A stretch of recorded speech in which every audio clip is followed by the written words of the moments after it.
एक बार एक किसान था। वो एक पहाड़ पर रहता था। वो हर रोज नीचे नदी पर पानी लेने जाता। उस किसान के पास 2 घड़े थे जिनसे वो अपने लिए पानी लाता। कुछ समय के बाद उसने देखा कि एक घड़े में एक दरार सी आ गई है। वो थोड़ा टूट सा गया है, लेकिन फिर भी वो उस घड़े से पानी लाता रहा। हर दिन वो किसान पहाड़ से नीचे उतरता, नदी में जाकर वो दोनों घड़ों को पूरा भरता और फिर अपने घर जाता।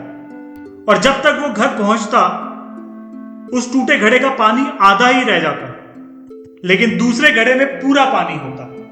हर रोज जब टूटा घड़ा ये देखता कि उसमें आधा ही पानी बचता है और दूसरे घड़े में तो हमेशा पूरा पानी रहता है, तो वो अपने आप को बेकार समझता।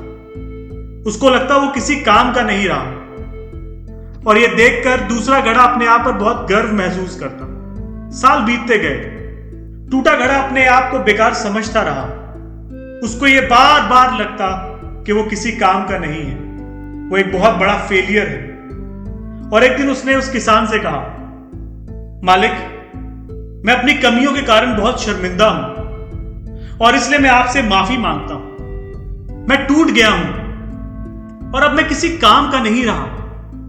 मैं आधा पानी गिरा देता हूं। मैं आपकी सेवा नहीं कर पा रहा हूं। उस किसान ने जब ये सुना तो वो उस घड़े के लिए बहुत दुखी हुआ। उसको ये सुनकर बहुत दुख लगा। किसान ने कहा, अब मुझे लगता है कि जब हम घर वापस आते हैं तो तुम उस रास्ते पर ध्यान नहीं देते। कल जब हम पानी लेकर आए तो तुम उस रास्ते को ध्यान से देखना। अगले दिन जब किसान पानी लेकर आने लगा तो उस दिन उस टूटे घड़े ने पहली बार उस रास्ते को ध्यान से देखा। उसने देखा कि उसकी तरफ के रास्ते पर बहुत सुंदर सुंदर फूल खिल रहे हैं और इन फूलों पर बहुत खूबसूरत खूबसूरत तितलियां उड़ रही हैं। पर दूसरी तरफ का रास्ता तो बिल्कुल सूखा था, वहां कोई फूल नहीं खिला था। जब वो किसान अपने घर पहुंचा तो उसने उस घड़े से पूछा कि क्या तुमने रास्ते में उन सुंदर फूलों को देखा? ये वही फूल है जिनसे मैं अपना घर सजाता हूं। ये वही फूल है जिन्हें मैं भगवान को अर्पण करता हूं।